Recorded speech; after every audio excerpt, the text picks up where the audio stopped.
Hi, my name is Sacora Belknap, and this is my reason for supporting CASA.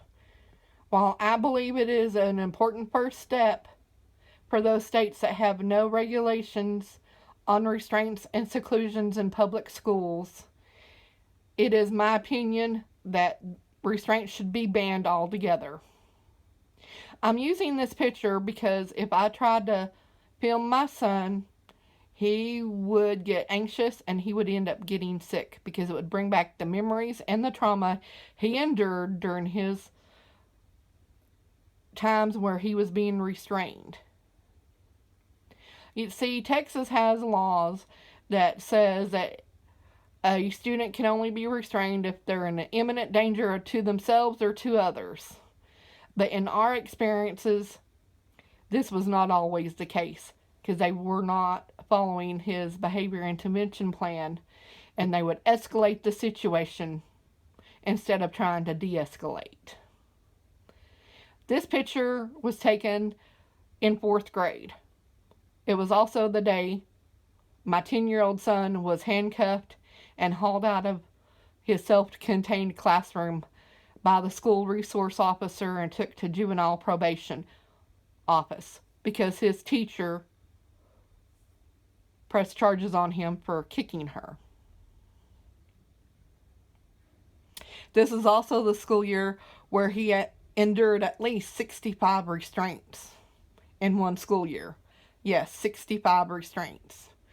8 were done by the school staff. The rest were done at an ABA therapy center, which they have totally different regulations regarding restraints. If he got so many strikes, he would be restrained for the targeted behaviors they were focusing in on. He was restrained in classrooms, hallways, on concrete, out in the parking lot of a school, in vehicles, on the sides of an interstate when he was being transported back and forth to the ABA therapy center. And the number could be higher because I don't have all the paperwork because they don't have to do the reports. But from 4th grade to 6th grade, he was restrained at least 90 times in those 3 years. I now homeschool him. We're coming up on 2 years since he was pulled from public schools, and the last time he was restrained. But we can go to Walmart and he can see a man that was involved in most of his restraints in 6th grade year that had a habit of stepping on his arms and legs while trying to restrain him.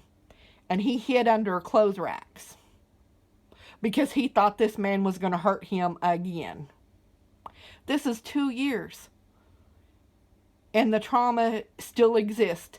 And it will probably always exist. So I urge people to get on board and support CASA. And better yet, let's get these restraints banned.